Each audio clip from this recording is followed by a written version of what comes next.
and welcome to this month's edition of The Big Question.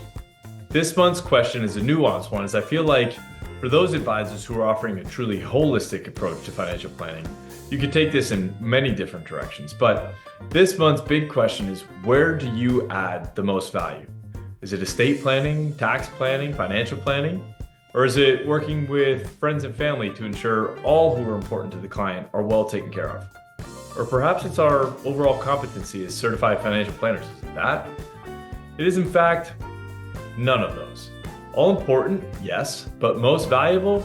No. The most valuable thing that we do for our clients is what I would consider to be the absolute hardest thing to do on your own.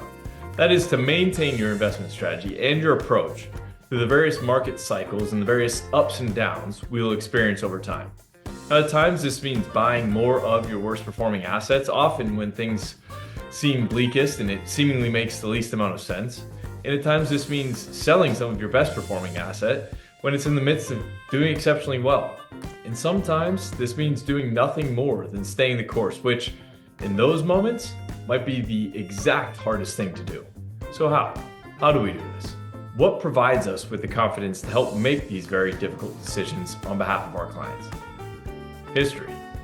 Quite simply, we have yet to see one single instance where extreme market outperformance or underperformance lasts forever.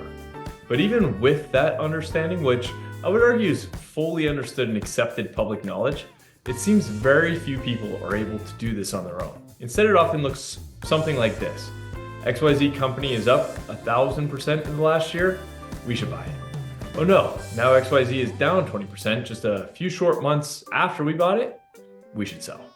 Or the age-old classic seen most often during extreme market downturns of 20 or 30% or more, let's sell everything, move it to cash, and keep it safe. Keep it safe until when?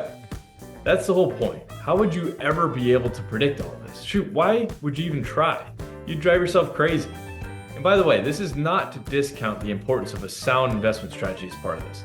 The asset allocation must be correct, both stocks to bonds, as well as your allocation to different areas of the market, both in the US and abroad, all within the context of your long-term financial planning goals.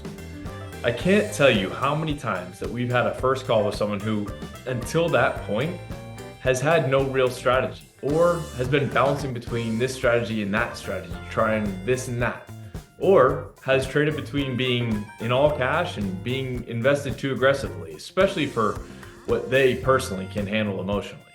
And you know what we see and hear in that very first caller meeting? Relief. Not relief in that we have some magic elixir to solve all their problems and generate exceptional returns every year, but relief that we have a plan, one that makes sense, one that they know that they can count on, as well as a team that they can count on through thick and thin. Thanks again for joining me, everyone. Until next month.